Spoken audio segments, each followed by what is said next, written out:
नन्ही चींटी जब दाना लेकर चलती है, चढ़ती दीवारों पर 100 बार फिसलती है। मन का विश्वास, रगों में साहस भरता है। चढ़कर गिरना, गिरकर चढ़ना न करता है। नमस्कार, बहुत स्वागत आप सभी का न्यूज 18 राजस्थान की इस खास पेशकश में। मैं हूं आपके साथ हेमंत कुमार। व्यक्ति विशेष में आज बात ऐसे ही दो पदक वीरों की करेंगे जिन्होंने वैश्विक पटल पर हिंदुस्तान का तिरंगा लहराया है। शून्य से शिखर तक का इनका सफर पीढ़ियों को प्रेरित करने वाला है। व्यक्ति विशेष में पहले देखते हैं मनु भाकर।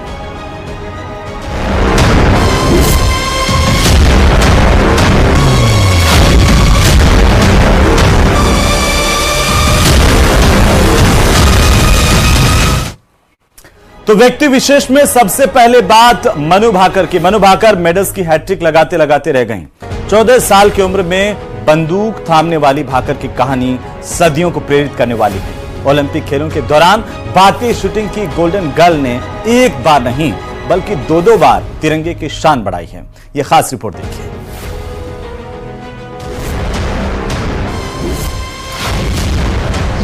फलक विशाल, मुकाबला कड़ा,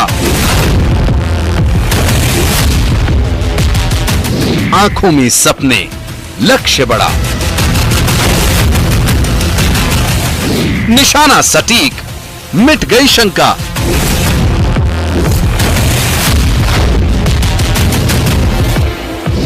पेरिस में बजा भारत का डंका।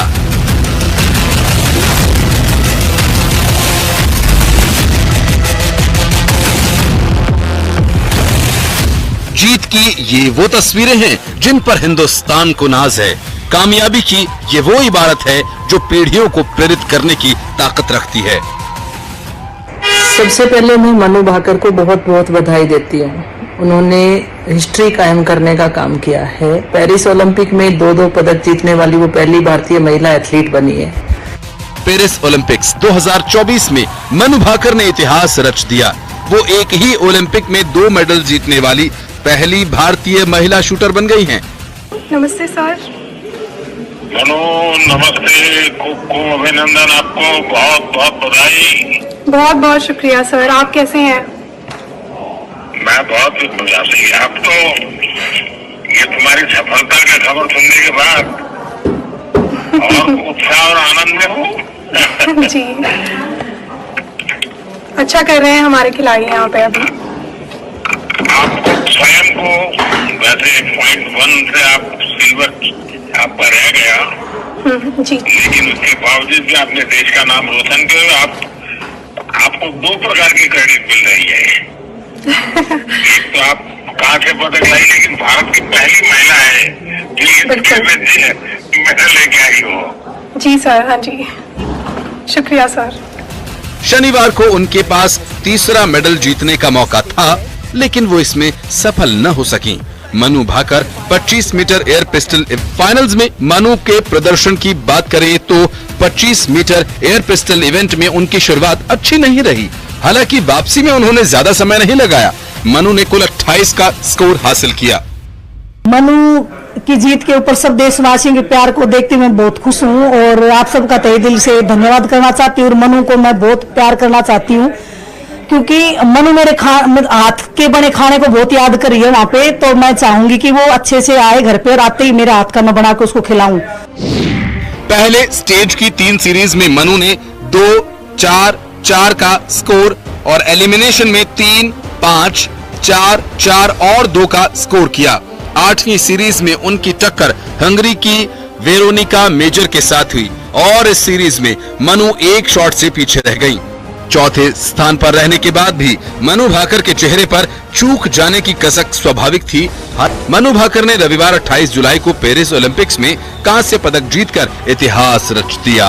हरियाणा की 22 वर्षीय इस निशानेबाज ने महिलाओं की 10 मीटर एयर पिस्टल में तीसरा स्थान हासिल करने के बाद इन खेलों में पदक जीतने वाली पहली भारतीय निशानेबाज बनकर सबका दिल जीत लिया। टोक्यो में दिल टूटने के बाद 3 साल बाद भारत की सबसे प्रसिद्ध और प्रतिभाशाली निशानेबाजों में से एक ने जिस तरह अपने सपनों को पूरा और देश को गौरवान्वित किया, वो काफी रोचक और प्रेरक है। उन्होंने न सिर्फ जबरदस्त वापसी की बल्कि कांस्य पदक भी अपने नाम किया। शूटिंग में भारत के ओलंपिक में गगन नारंग और विजय कुमार ने पदक जीता था। ये शूटिंग में भारत का 5वां पदक है। मनु से पहले चारों एथलीट्स पुरुष थे। वे राज्यवर्धन सिंह राठौर, अभिनव बिंद्रा, गगन नारंग और विजय कुमार के क्लब में शामिल हो गई हैं।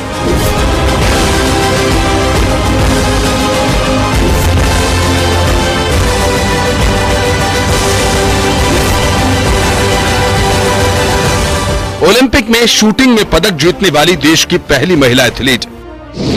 इनसे पहले एथेंस 2004 में राज्यवर्धन सिंह ने पुरुषों के डबल ट्रैप में रजत पदक हासिल किया था।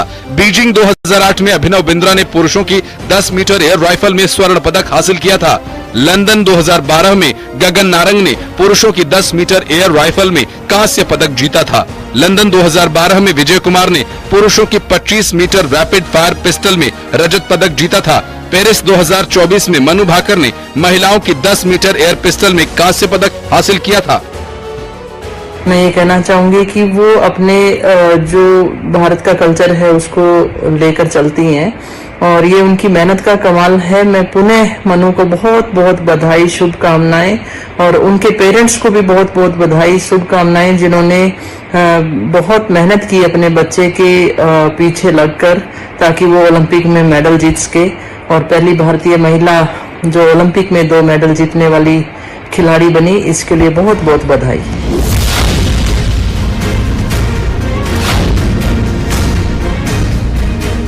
और खास बात ये कि महज 9 महीने पहले Manu Bhaker 10 metre air pistol की भारतीय टीम में शामिल भी नहीं थी। बीते वर्ष हांगझोउ एशियाई खेलों में वो खेली, लेकिन इस इवेंट की टीम का वो हिस्सा नहीं बनी। ये वो इवेंट है जो उनके दिल में सबसे करीब है। एशियाड से पहले मनु भाकर ने पिछले सारे विवादों को भुलाकर कोच जसपाल राणा का हाथ थामा और इसकी एक वजह 10 मीटर एयर पिस्टल में वापस प्रभुत्व स्थापित करना था। एशियाड के बाद मनु का समर्पण और जसपाल के साथ काम आया और मनु ने न सिर्फ 10 मीटर एयर पिस्टल की ओलंपिक टीम में जगह बनाई, बल्कि शनिवार को क्वालिफाइंग दौर में 580 का विश्व स्तरीय स्कोर कर तीसरे स्थान पर रहते हुए इस इवेंट के फाइनल में भी जगह बना ली। कुछ लोगों को भले ही उनकी कामयाबी अचंभित करती हो, लेकिन उन्हें जानने वाले उनके किलर इंस्टिंक्ट के कायल हैं। वो बखूबी जानते हैं कि हार मनु के मन में जीत की जिद पैदा कर जाती है, जो हर मुश्किल से न सिर्फ टकराती हैं, जो बल्कि उन्हें चीरकर उसके बीच से राह बनाती हैं। तभी वो मनु 50 से अधिक अंतर्राष्ट्रीय, 70 से अधिक राष्ट्रीय पदक जीत चुकी हैं। 2021 में हुए ओलंपिक में वे 7वें स्थान पर रहीं। साल 2023 में मनु ने एशियन गेम्स में स्वर्ण पदक जीता था। वे पेरिस ओलंपिक में 21 सदस्यीय भारतीय शूटिंग टीम से कई व्यक्तिगत स्पर्धाओं में हिस्सा लेने वाली एकमात्र एथलीट हैं। Bureau report, news 18 Rajasthan.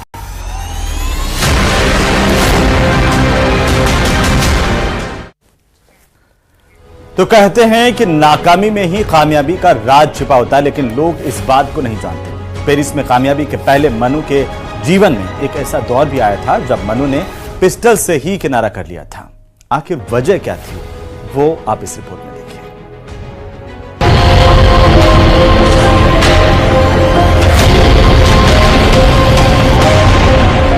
Haryana के झज्जर में जन्मी मनु भाकर ने स्कूल के दिनों में टेनिस, स्केटिंग और मुक्केबाजी समेत कई खेलों में हिस्सा लिया। कभी कबड्डी के मैदान में उतरी तो कभी कराटे में हाथ आजमाया। शूटिंग को चुनने से पहले मनु ने स्केटिंग, मार्शल आर्ट्स और कराटे, कबड्डी सब खेला और सब में अपना लोहा मनवाया। यहाँ 200 से ज्यादा राष्ट्रीय मुकाबले के लिए आते हैं और 4 साल की मेहनत होती है एक दिन के लिए या एक क्षण के लिए। उसकी तैयारी और धैर्य रखना, कई बार मनु भाकर कई ओलंपिक्स में जा चुकी हैं, कई मुकाबले कर चुकी हैं, अलग अलग परिस्थितियों का सामना वो और उनके परिवार कर चुके हैं और उसके बाद जाकर पूरे ट्रेनिंग को ध्यान में रखते हुए इतने सारे देशों के साथ मुकाबला करके एक नहीं बल्कि 2 बार 2 इवेंट्स के अंदर उन्होंने पदक जीते। खेल में अच्छा प्रदर्शन करने के बावजूद मनु का मन पढ़ाई लिखाई में ही रमता था। और यही वजह है कि मां डॉक्टर सुमेधा भाकर पढ़ाई में अव्वल आने वाली अपनी बेटी को डॉक्टर बनाना चाहती थी, लेकिन पीटी टीचर को पुरजोर पैरवी पर उन्होंने मनु को स्पोर्ट्स में डाला। अनिल जाखड़ सर थे, उन्होंने मुझे बताया कि मैम थोड़ा सा समय दे दो, देखना फिर डॉक्टर को तो एक सीमित तक ही जानेंगे, जब मेडल आएगा तो पूरी दुनिया में वो छा जाएगी। मैंने चलो सर ठीक है, आपको दे दिया पूरा 1 साल, आप रखो मनु को। तो मनु ने हर मतलब जहां गई मेडल की बौछार कर दी। मेरे घर में इतने मेडल मनु ने एक मेरे घर को सोने से भर दिया। मनु के Olympic medallist shooter Manu Bhaker बनने के पीछे एक लंबी और दिलचस्प कहानी है। दरअसल मनु के बड़े भाई बॉक्सिंग करते थे, तो पिता रामकिशन भी अपनी बेटी को बॉक्सिंग सिखाने लगे। एक दिन प्रैक्टिस करते समय मनु की आंख में एक ऐसी चोट लगी कि बुरी तरह वो सूज गई। चोट लगने के बाद मनु ने बॉक्सिंग छोड़ने का मन बना लिया। माँ भी अपनी बेटी को ऐसा कोई गेम नहीं खेलने देना चाहती थी जिसमें वो चोटिल हो जाए। इसके बाद मनु ने martial art, archery, tennis, skating की प्रैक्टिस करना शुरू किया। मेडल भी जीते, लेकिन किसी में भी मन नहीं लगा। कई खेलों में हाथ आजमाने के बाद मनु ने शूटिंग शुरू की। 14 साल की उम्र में उन्होंने पहली बार पिस्टल थामा। 10वीं में मनु के जीवन का अलग ही मोड़ आ गया, जब कक्षा में टॉप करने के साथ उनका चयन शूटिंग के लिए राष्ट्रीय टीम में हुआ। उनके कोच अनिल जाखड़ के कहने पर मनु ने शूटिंग को एक मौका दिया और 11वीं में जब ओलंपिक्स में डेब्यू किया था तो उनसे पूरे देश को मेडल की आस थी, क्योंकि वो एक नहीं बल्कि 3 इवेंट्स में अपना निशाना लगाने वाली थी। शुरुआत 10 मीटर एयर पिस्टल इवेंट से हुई, जहां इंडियन शूटर की पिस्टल दगा दे गई। क्वालिफाइंग राउंड के बीच में वो पिस्टल ठीक कराने गई। पिस्टल ठीक होने के बाद जब मनु रेंज पर वापस आई, तब तक उनकी लय टूट चुकी थी। उन्हें 36 मिनट में 44 शॉट पूरे करने थे। मनु ने भरपूर कोशिश की, लेकिन फाइनल में जगह बनाने में ओलंपिक में पदक चूकने की वजह से लंबे समय तक वो डिप्रेशन के दौर से गुजरी। घर में शूटिंग छोड़ने का जिक्र भी होने लगा। एक माँ का दिल में समझ सकता को घेराव किया प्रदर्शन। अलवर के फलखड़ी गांव में 22 वर्षीय युवक ने जहर खाकर की आत्महत्या, पुलिस ने शुरू की जांच। झुंझुनू के कारी गांव में विद्युत विभाग के 33 केवी जीएसएस पर काम करते समय ठेका कर्मी, मैं उसकी पिस्टल को उसको बिना बताए छिपा देती हूँ कि मेरी बेटी थोड़ा सा उससे दूर रहे, थोड़ा सा मेंटली तैयार हो, फिर उसके बाद में उसे जुड़े। लेकिन मनु के अंदर एक शूटिंग का, अपनी पिस्टल का इतना नशा है कि उसके बिना वो जी नहीं सकती, उसके बिना वो रह नहीं सकती। फिर मनु ने गीता पढ़ते हुए अपने मन को साधा, योग से तनाव दूर किया। पेरिस ओलंपिक में शामिल होने से पहले मनु ने जमकर मेहनत की। 10 से 12 घंटे तक हर रोज अभ्यास करते हुए फिटनेस पर भी पूरा ध्यान दिया। मनु के परिजन उन्हें शांत मन से अपना नेचुरल गेम खेलने के लिए लगातार मोटिवेट करते रहे। मनु को पढ़ने के अलावा योग और घुड़सवारी भी काफी पसंद है। घर की छोटी छोटी एक्टिविटी में जब भी उन्हें समय मिलता, वह उन्हें एंजॉय करती है। मनु से जुड़े लोग जानते हैं कि उन्हें हिम्मत का हिमालय हर मुश्किल को चुनौती देता है। जीवटता मनु का स्वभाव रहा है, तभी मनु की माँ उन्हें झांसी की रानी भी कहकर बुलाती है। दरअसल मनु को जन्म देने के फौरन बाद उनकी मां को टीईटी यानी टीचर्स एलिजिबिलिटी टेस्ट देने जाना पड़ा। 4 घंटे बाद जब मनु की मां वापस आई तो बेटी को खुश देखकर दंग रह गईं। इसलिए उन्होंने मनु को झांसी की रानी कहना शुरू कर दिया और बेटी का नाम भी मनु रख दिया। दरअसल मनु रानी लक्ष्मीबाई का बचपन का भी नाम था। मनु का मैन कैटेगरी में तो हमने अभिनव बिंद्रा, गगन नारंग को 10 मीटर राइफल में देखा है। शॉटगन में हमने राजवर्धन राठौड़ जी का फर्स्ट मेडल 2004 में देखा है। उसके बाद हमने विजय कुमार शर्मा आर्मी से थे, उनका 25 मीटर में देखा है मेडल। और मनु का मेडल इन सब से ज़्यादा इम्पॉर्टेंट इसलिए हो जाता है कि वीमेन कैटेगरी में हमारा पोडियम अभी तक एबल बॉडी स्पोर्ट में खाली था और वो एक उसने हासिल किया है। वो मेडल हासिल करने वाली पहली महिला शूटर बन चुकी है। वहीं एक ओलंपिक्स में 2 मेडल जीतने वाली वो पहली इंडियन एथलीट बन चुकी है। साथ बन चुकी है करोड़ों देशवासियों के लिए एक प्रेरणा। साल 2020 में अर्जुन अवार्ड हासिल कर चुकी मनु जिस तरह का खेल और कॉन्फिडेंस दिखा रही है, आगे आने वाले सालों में वो निश्चित तौर पर देश के लिए कई और तमाम तमगे लेकर आएंगे। Bureau report, news 18 Rajasthan. और चलिए अब बात करते हैं स्वप्निल कुसाले की। 72 साल बाद स्वप्निल कुसाले ने इतिहास किस तरह से रचा है। अक्सर लोग अपनी नाकामी का ठीकरा परिस्थितियों के माथे पर फोड़ते हैं और इससे दिल भले ही लोगों का बहल जाए लेकिन सफलता नहीं हासिल होती। व्यक्ति विशेष में अब जिस पदक वीर की बात होने जा रही है उसने आर्थिक और शारीरिक तकलीफों को मात देकर के पेरिस ओलंपिक में कांस्य पदक जीता है। नाम है स्वप्निल कुसाले।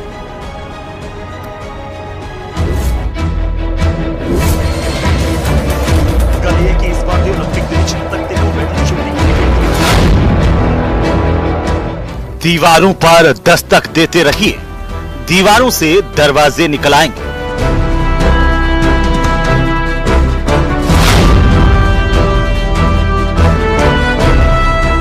स्वप्निल कुसाले जिस सपने को पिछले 12 वर्षों से जी रहे थे वह ओलंपिक पदक के रूप में 1 अगस्त को पूरा हो गया।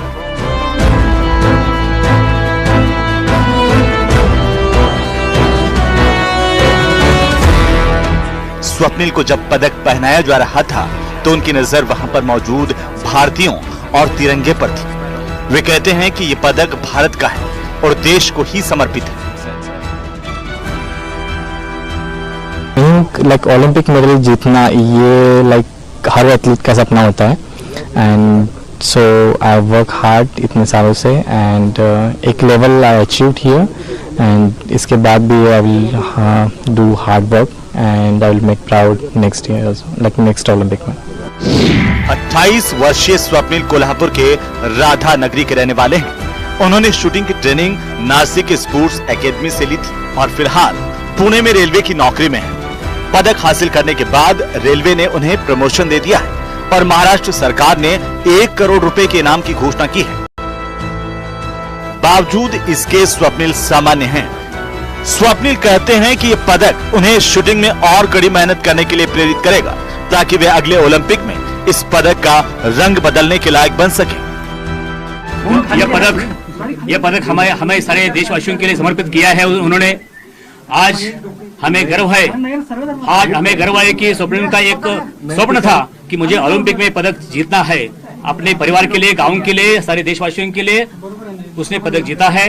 हमें सभी लोगों को इसका गर्व है, अभिमान भी होता है। स्वप्निल कुसाले का नाम महाराष्ट्र में शूटिंग की दुनिया के लिए नया नहीं है। पिछले 10-12 सालों में स्वप्निल राष्ट्रीय और अंतर्राष्ट्रीय टूर्नामेंट में कामयाबी हासिल करते रहे हैं, लेकिन इस साल उन्होंने पहली बार ओलंपिक में प्रवेश किया और सीधे फाइनल राउंड तक पहुंचने में कामयाब रहे। कोल्हापुर के राधा नगरी से पेरिस ओलंपिक तक का उनका सफर बेहद दिलचस्प रहा है। स्वप्निल का परिवार राधा नगरी के कंबलवाड़ी गांव का रहने वाला है। स्वप्निल के पिता पेशे से शिक्षक हैं और उनकी मां अनीता कंबलवाड़ी गांव की सरपंच हैं। अपने बेटे की खेल में रुचि को देखते हुए उन्होंने स्वप्निल को नासिक के स्पोर्ट्स सेंटर में दाखिला दिलाया था। वहां स्वप्निल ने शूटिंग को चुना और उसके बाद उन्होंने पीछे मुड़कर नहीं देखा। स्वप्निल साल 2009 यानी कि 14 साल की उम्र से निशानेबाजी का अभ्यास कर रहे हैं। एक समय था जब अभ्यास के लिए गोलियां खरीदने के लिए स्वप्निल के पास पर्याप्त पैसे नहीं थे, लेकिन पिता ने कर्ज लेकर अपने बेटे को खेलने के लिए प्रोत्साहित किया। आर्थिक दिक्कतों के साथ स्वप्निल को शारीरिक तकलीफों का भी सामना करना पड़ रहा है। रह रहकर शारीरिक दर्द, बुखार और कमजोरी ने उन्हें बहुत परेशान किया। कभी कभी टॉन्सिल से होने वाले दर्द की असहनीय पीड़ा भी झेलनी पड़ी थी। ऐसा क्यों हो रहा है इसका पता नहीं चल रहा था, लिहाजा उन्हें दर्द के साथ अभ्यास करना होता था। कुसाले ने हर कठिनाई को जिस कुशलता से मात दी उसका जमाना कायल है। निश्चित रूप से स्वप्निल ने अपने लक्ष्य के लिए कड़ी मेहनत की, जिसका पुरस्कार उन्हें पेरिस ओलंपिक में मिला। Bureau report, news 18 Rajasthan.